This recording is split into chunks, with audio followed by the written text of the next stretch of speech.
କୋଉ ଗାଁ? ମାଲିଗୁଡା ଅଦାଗୁଡା ପଞ୍ଚାୟତ। ଏ ଗୁରୁନାଥ ମୁଦୁଲି ମୋର ଭାଇ ଲାଗବ, ଦାଦାଙ୍କ ପୁଅ। ଗୁରୁନାଥ ମୁଦୁଲି ତମ ହଁ ଭାଇ ଲାଗିବ? ହଁ କେତେବେଳେ ଘଟଣା ଶୁଣିଲ କେମିତି? ଆଜ୍ଞା ଏଟା ସୋମବାର ସନ୍ଧ୍ୟାରୁ ହଜି ଯାଇଛି ବୋଲି କହିଲେ, କିନ୍ତୁ ଆମକୁ ରାତି 9ଟାରେ କଲ୍ କରିଥିଲେ ପିଲାମାନେ, ସେଟା ବି ସାର୍ ମାନେ ଫୋନ କରିନାହାନ୍ତି। ପିଲାମାନେ ପିଅନଙ୍କର ଫୋନ ମାଗିଲେ କେମିତି ଫୋନ କରିଥିଲେ, ରାତି 9ଟାରେ ଫୋନ କରିଥିଲେ।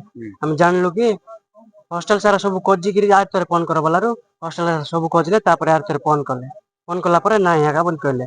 ତାପରେ ସକାଳୁ ସକାଳୁ ଜାଣିଲୁ କି ଗାଁ ଲୋକ କିଏ ଆସି ଦେଖିଲେ କି କଣ କି ସେମାନେ କହିଲେ କି ଲାସ୍ ଗୋଟେ ପଡିଛି ବୋଲି କହିଲେ।